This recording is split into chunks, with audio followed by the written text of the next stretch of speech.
En esta ocasión vamos a responder algunas dudas que han surgido respecto a la explicación del funcionamiento de la etapa de salida.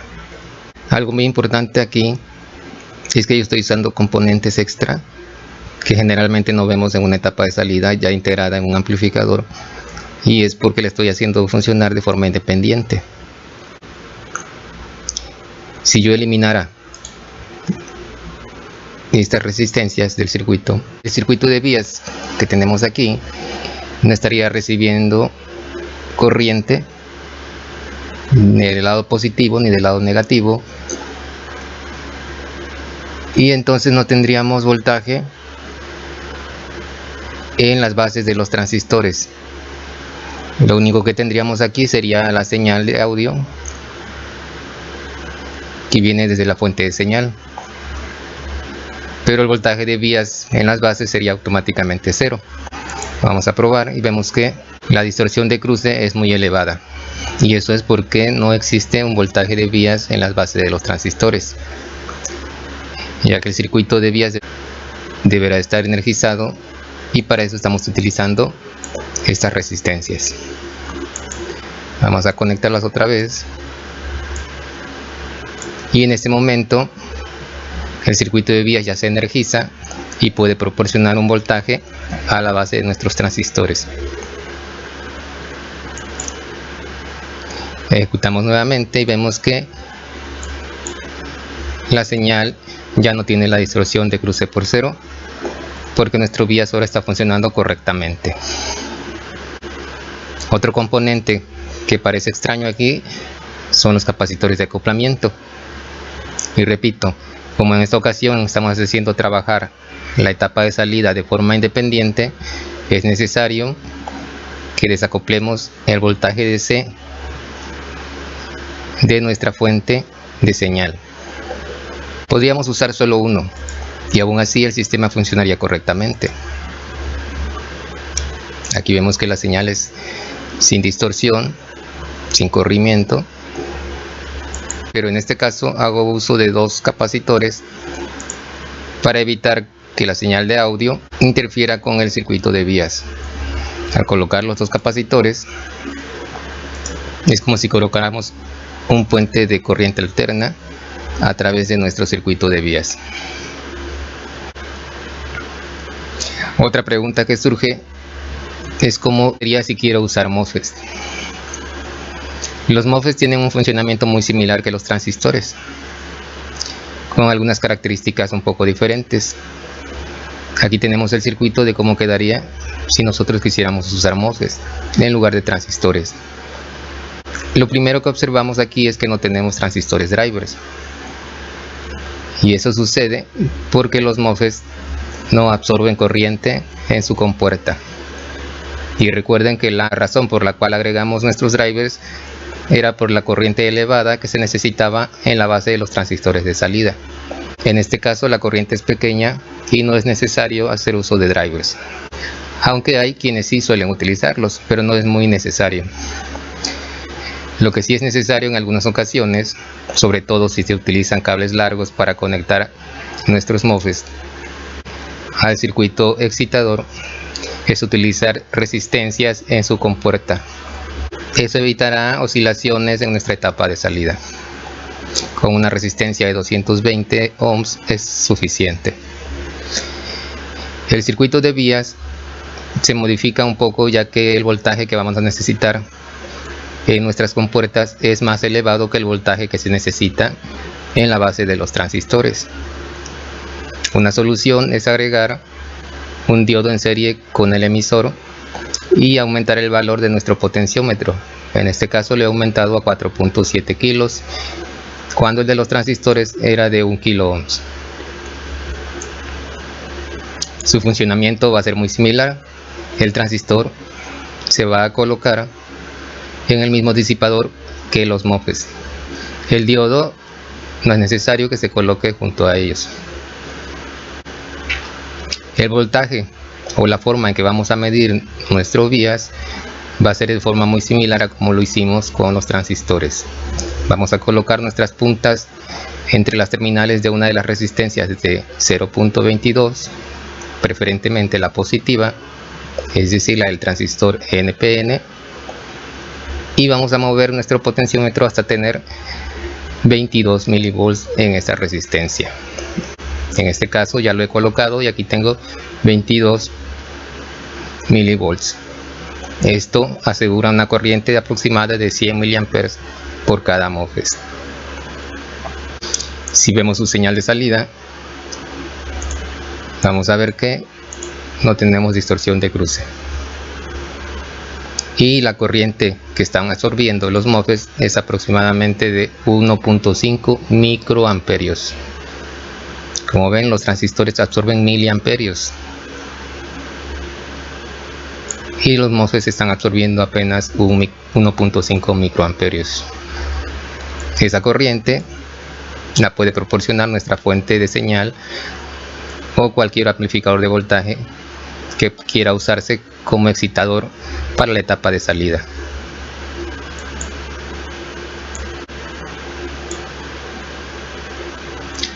Si nosotros elimináramos el voltaje de vías de nuestra etapa MOSFET, veríamos que la distorsión de cruce es mucho más elevada que en los transistores.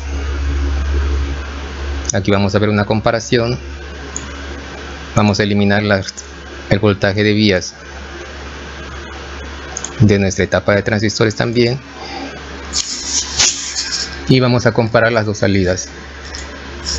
Y aquí vemos que la distorsión de cruce por cero de los MOSFET en verde, aquí está, en verde, es mucho más elevada que la de los transistores en amarillos. Esta es una de las razones por la cual los MOSFET difícilmente se les puede hacer trabajar sin un voltaje de vías correcto, ya que la distorsión que van a proporcionar es muy elevada. El potenciómetro que vamos a usar para nuestro sistema de vías debe ser el potenciómetro multivuelta, este que vemos aquí en esta imagen. Esto nos va a permitir ajustar el voltaje de vías de manera más precisa y sin peligro de sobrepasar la corriente que fluya a través de los dispositivos de salida. Obviamente también es recomendable, a la hora de ajustar nuestro vías, utilizar un sistema de protección para nuestro amplificador, como es el caso del uso de la lámpara en serie. Una vez que se ha ajustado el vías, ya podemos conectar directamente nuestro amplificador.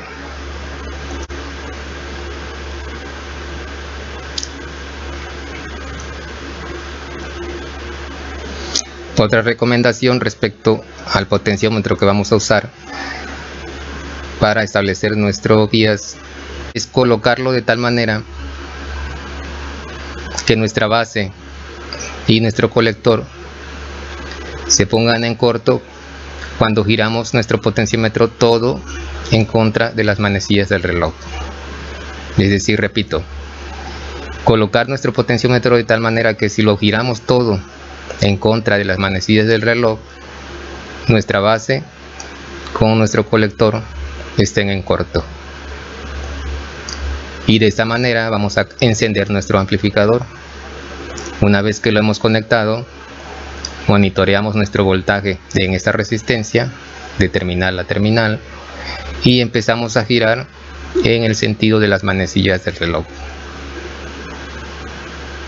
Después de ciertas vueltas, generalmente más de la mitad, el voltaje en esta resistencia irá aumentando poco a poco. Una vez que llegue a los 22 milivolts o 20 milivolts aproximadamente, nos detendremos y lo dejaremos por un tiempo hasta que se estabilice.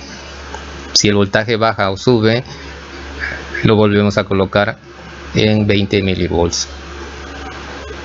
Dedicamos por lo menos unos 20 minutos a esta tarea y después de este tiempo ya podemos dejarlo así y podemos considerar que nuestro voltaje de vías ha quedado ajustado correctamente. Otra duda que surge respecto a las etapas de salida de amplificadores que podemos encontrar en la red son aquellos que en su sistema de vías tienen dos diodos y una resistencia generalmente de 22 ohms. El valor puede variar en este caso, pero nosotros lo vamos a utilizar de 22 ohms. La pregunta es, ¿cómo puedo hacer para que este sistema de vías lo pueda sustituir por un sistema de vías con transistor? Y si es posible. Lo que tendríamos que hacer es eliminar estos transistores con esta resistencia y en su lugar colocar nuestro sistema de vías correcto, es decir, un transistor y su potenciómetro. La forma de conectarlo sería de esta forma. El colector de nuestro transistor de vías debe ir a la base del NPN y el emisor debe ir a la base del PNP. Obviamente el transistor de vías debe ser NPN. El potenciómetro, una terminal debe ir al colector del transistor de vías y la otra debe ir al emisor. Y la terminal central, que es la que se mueve, debe ir a la base. Repito, algo que ya dije anteriormente, asegurémonos de que la posición de nuestro potenciómetro sea que cuando lo giremos todo en el sentido antihorario, coloque en corto nuestro colector con nuestra base.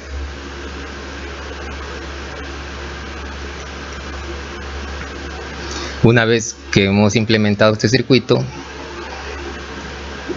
no olviden que este transistor debe ir obligatoriamente acoplado al disipador donde se encuentran los transistores de salida, debidamente aislado con su mica y con su pasta disipadora. Una vez que lo hemos colocado y hemos puesto el colector y la base en corto, podemos encender nuestro amplificador y empezar a monitorear el voltaje en la resistencia de emisor para empezar a aumentar nuestro voltaje de vías hasta que llegue a los 20 milivolts. Algo que quiero aclarar, y es para que no se asusten, cuando nosotros hacemos trabajar un amplificador en clase AB, debido a que hay una corriente de 100 miliamperes aproximadamente circulando por cada transistor, nuestros transistores se van a calentar. Y esto va a ser normal debido a que nuestro transistor de vías está acoplado al disipador. Él se encargará de mantenerlos estables en temperatura, así que no hay ningún problema de que se dañen por el hecho de que estén calientes aún estando en reposo. Eso sí, la temperatura no debe ser muy elevada y debe mantenerse siempre que el amplificador esté en reposo. Antes de pasar al siguiente tema, quiero hacer un pequeño paréntesis o un agregado al tema de la etapa de salida. Recuerden que nuestro proyecto está programado para entregar 200 watts a una carga de 4 ohms.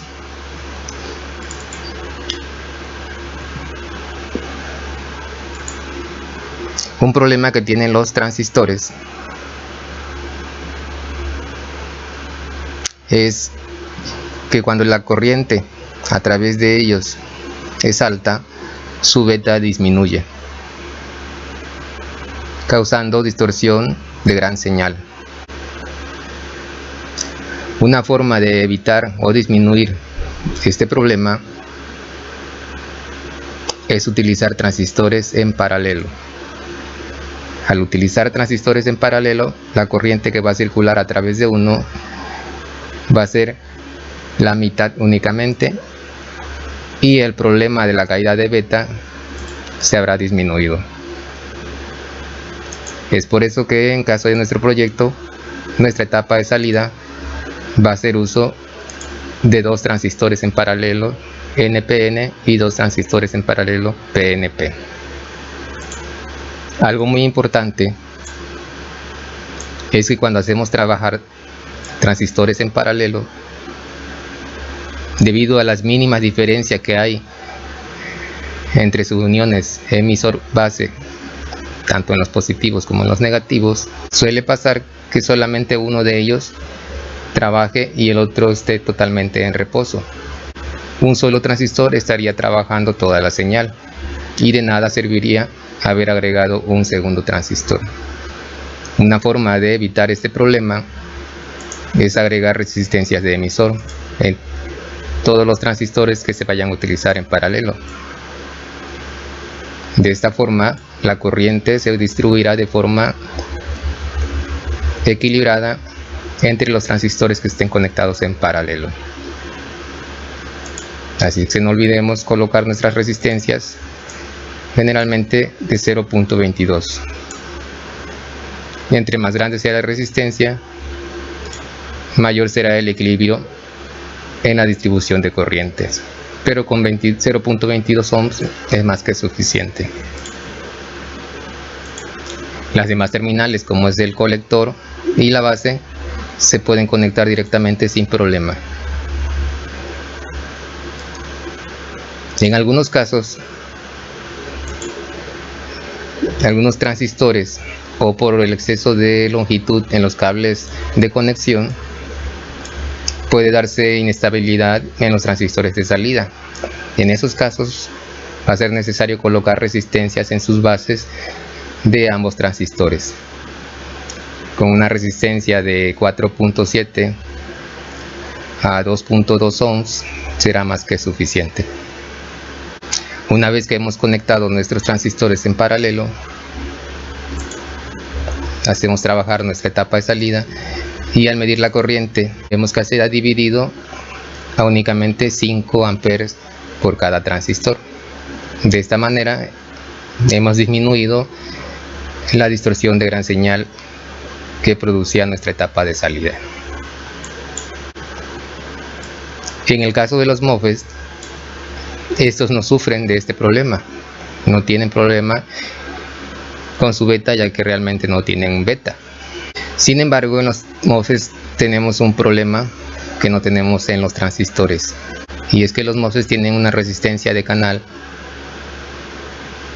relativamente elevada, que nos ocasiona una caída de voltaje significativa de nuestra fuente de alimentación. Eso quiere decir que la potencia que entrega nuestra etapa de salida a transistores va a ser levemente superior a la potencia que entregue nuestra etapa de salida con MOSFET utilizando el mismo voltaje de alimentación. Una forma de disminuir este problema es utilizar MOSFETs en paralelo. De esta forma disminuimos a la mitad la resistencia del canal, obteniendo un voltaje de salida levemente superior al que obtenemos con un solo MOSFET trabajando en nuestra etapa de salida. La forma de conectarlo es similar a la forma en que se conecta un transistor, pero en este caso sí es obligatoria la resistencia de completa. Debe ser del mismo valor de la resistencia del MOSFET que teníamos en un principio. Las demás terminales se conectan directamente, y para evitar el problema de equilibrio de corrientes también se utiliza resistencias de 0.22. De esta forma tendríamos una etapa de salida de MOSFET un poco más eficiente, que si utilizáramos únicamente un MOSFET por cada lado. De esta forma quedaría una etapa de salida para 200 watts a 4 ohms, y de esta forma quedaría una etapa de salida con transistores de 200 watts a 4 ohms.